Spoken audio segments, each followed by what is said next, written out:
শ্রীতা দাস। এখানে উপস্থিত সকল গুরুজনেদের আমার প্রণাম ও ছোট ছোট ভাই বোনেদের আমার আন্তরিক শুভেচ্ছা জানিয়ে আমি আমার কবিতাটি শুরু করছি। কবিতা আগামী, কবি সুকান্ত ভট্টাচার্য। জড় নই, মৃত নই, নই অন্ধকারের খনিজ, আমি তো জীবন্ত প্রাণ, আমি এক অঙ্কুরিত বীজ, মাটিতে লালিত ভীরু, শুধু আজ আকাশের ডাকে মেলেছি সন্নিগ্ধ চোখ, স্বপ্ন ঘিরে রয়েছে আমাকে, যদিও নগণ্য আমি, তুচ্ছ বট বৃক্ষের সমাজে, তবু ক্ষুদ্র এ শরীরে গোপনে মর্মরধ্বনি বাজে। বিদীর্ণ পড়েছে মাটি, দেখেছি আলো আনাগোনা, শিকড়ে আমার তাই অরণ্যের বিশাল চেতনা।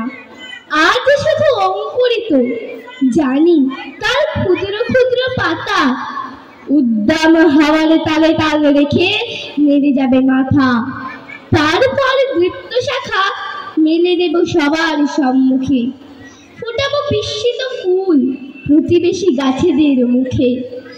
সংহত কঠিন ঝড়ে দিল প্রাণ প্রত্যেক শিকড়, শাখায় শাখায় বাধা প্রত্যাহত হবে জানি ঝড়।